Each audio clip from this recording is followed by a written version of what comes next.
Hi, it's me Aaron. We're here to talk about action figures. You didn't see that coming?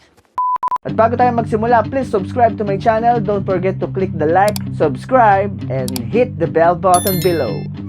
Ang re-review natin ngayon ay Marvel Legends Quicksilver from Infinity Saga Wave, Age of Ultron.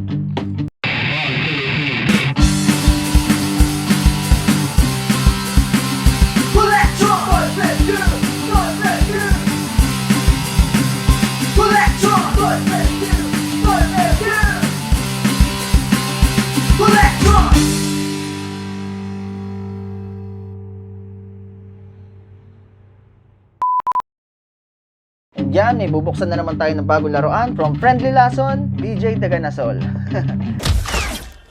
You didn't see that coming? Yan, ang bago natin mga kalaro, Marvel Legends ulit from Infinity Saga. Sa mga gustong umorder kay BJ, search nyo lang sa Shopee for BMF Toys. Ito, sobrang tagal ko itong hinintay. Itong figure na to, si Quicksilver or Pietro Maximoff or Peter Maximoff. Sa Xmen version kasi sa 20th Century Fox is Peter Maximoff ang ipinangalan. So ayan, whatever. Itong figure na to, matagal ko itong hinintay na gawin ni Hasbro Marvel Legends. Dahil 7 years ago na yata yung tama ba? 7 years or 4 years ago na tong Avengers Age of Ultron na nakakalungkot lang dahil namatay agad tong karakter na to. Favorite ko pa naman si Quicksilver. Itong figure na to, ito yung version ni Aaron Taylor Johnson. Sobrang tagal ko tong hinintay. So sobrang napaglipasan na to ng panahon. You didn't see that coming? Itong version na to dahil, di ba, Age of Ultron yung pangalawang Avengers, tapos Infinity War, tapos Endgame. So, pangalawa siya. Sana maglabas pa si Marvel Legends ng mga other Quicksilver na live action. Sana labas nila yung Xmen version na Quicksilver na Peter Evans, di ba? Sobrang ganda, nakakabaliw yun. Kung ayaw naman nila noon dahil Xmen yun, di ba? Pero posible dahil naglabas sila ng Deadpool, Wolverine, Magneto, Cable, Professor X, Domino. Sana maglabas din sila ng Peter Evans na Quicksilver. Yung naka-jacket tsaka naka-gaggle. Sobrang gusto ko yun. Yan, sa harapan niya may nakasulat na Marvel Studios Avengers Age of Ultron. Legend Series, Marvel Studios, The Infinity Saga, Quicksilver, Warning, Choking Hazard, Hasbro, and yung logo ng Avengers, yung letter A. Yan, Infinity Saga. And yan, katulad nung kay Thor na last review natin. Diyan yung mga image ng mga heroes natin. Sa likod, nandyan yung poster ng Avengers Age of Ultron, no? Sobrang ganda. Nilagay nila yung poster, tsaka yung cover. Yan, may onting bio, Quicksilver, Marvel Legends Series. Side ulit, ganun, may picture ng mga heroes natin. Sa ilalim, mga sulat na hindi natin kailangang basahin. Sa top, yan, Avengers Age of Ultron, Quicksilver. Tara, buksan na natin. Yan, open na natin. Yan, pag open mo, may kasama ganito. Yung mga nakasulat na napakahaba. Yan, Hasbro. Yan, nandito yung chest part ng Ultron. Chest part to ng Ultron na sira-sira. Yan, ito yung head ni Ultron. Yan, mga pawn na Ultron lang to eh. Yung mga may hinang Ultron. Ito yung backbone nyo. Grabe, brutal. Yan, meron siyang right arm. Yan, hanggang shoulder pala. And baka may magtanong, hindi siya nako-connect sa Ultron. Hindi siya build a figure. Talagang accessories lang siya. Wala siyang articulation. No? Solid plastic, pero solid details. So, yan, durug-durug pa yung hands. So, grabe details sa mga accessories ni Quicksilver. Talagang hindi tapon. Ito yung jutsu hands niya. Yan, oh. Lagi tayo joke lang. Yan yung running hands niya. Ayaw ko ba't ganito siya tumakbo. Dito na tayo sa figure. Pietro Maximoff. Pitted na pitted yung uniform niya. No? Nakita-kita mo yung chest part niya. Oh. Talagang gym boy ito eh. No?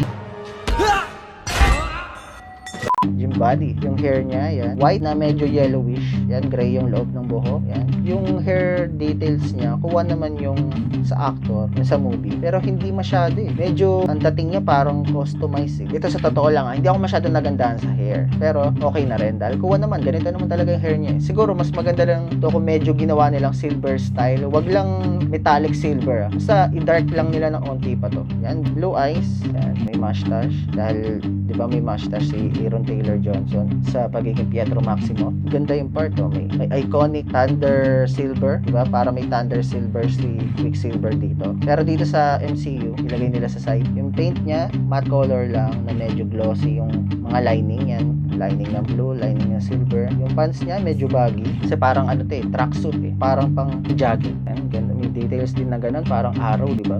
Arrow. Galing. And tingnan nyo naman yung shoes, di ba? May shoelace. Tapos, alam ko, ang brand ng shoes ni Quicksilver doon is Adidas, di ba? Yan, may free stripe to pero hindi nilagyan ng paint. Yan. Original na original to. Yan, ang details details, oh. And yung swelas, green. Sana nga lang, ginawang blue na lang yung shoes ni Quicksilver doon para mas bagay, di ba? Pero wala tayong magagawa dahil movie accurate. So, green talaga yung swelas ng shoes ni Quicksilver doon. Kaya, yan yung ginawa ni Marvel Legends. Yan. Basta kung makakahawak kayo nito, matutuwa kayo sa shoes. Talagang sobrang ganda. Yung nakalagay sa kanya, close fist hand. At the rest, same lang. And dyan, excited na ako. Check naman natin yung articulation.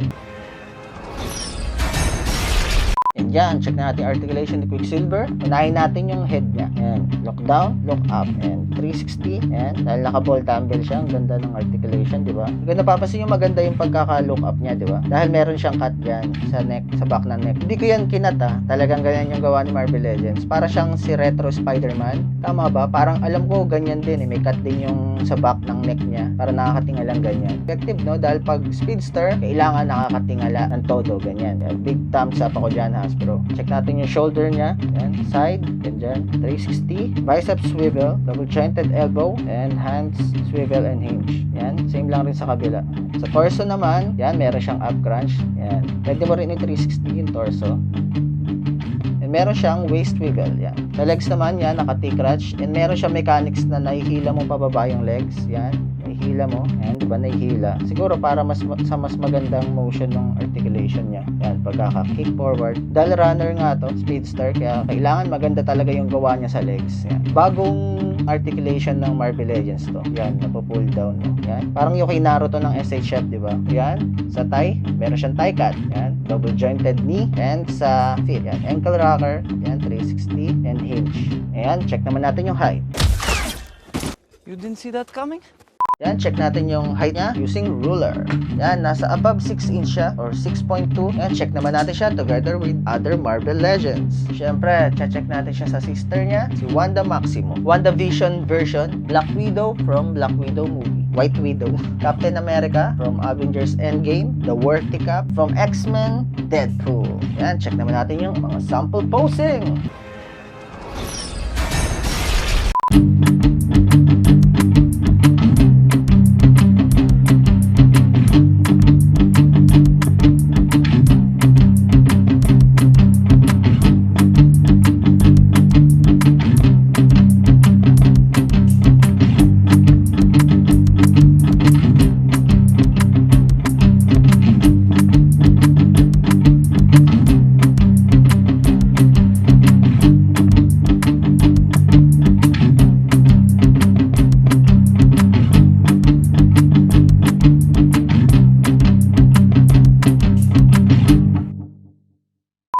Yan, ang ratings ko sa Marvel Legends Quicksilver na to, from Infinity Saga Wave, Avengers Age of Ultron is 9.5 over 10. Not bad, dahil sobrang solid. Binigyan tayo ng mga accessories na ganyan, mga durug-durug na Ultron. And yung articulation niya, super big things kay Hasbro, sobrang ganda. And yung overall body niya, maganda. And paint, sa head lang talaga. Hindi masyadong maganda yung pagkakapaint niya sa hair. And hindi masyadong kamukha ng actor. Pero okay na rin for the Quicksilver figure. Isa siyang malaking addition sa MCU collection ko. Yan, sa mga wala pang Quicksilver dyan, kumuha na kayo. Search nyo sa Shopee for BMF Toys. Yan, maraming salamat ulit BJ sa pangalason sa akin sa mga figure na ganitong magaganda. Quicksilver from Marvel Legends, Avengers Age of Ultron, Infinity Saga Wave, 9.5 over 10. Ang ganda. Thank you! Also follow my Instagram. Just search Collectron, collect_RON. Diyan ko pinopost yung mga toy photography ko. Check nyo na rin pag may time. Don't forget to click the like, mag-subscribe, and hit the bell button below. At mga kalaro, mga laruan na gusto nyo reviewin natin sa susunod, at kung may nakalimutan akong details sa review na to, comment nyo lang. See ya at the next video mga kalaro.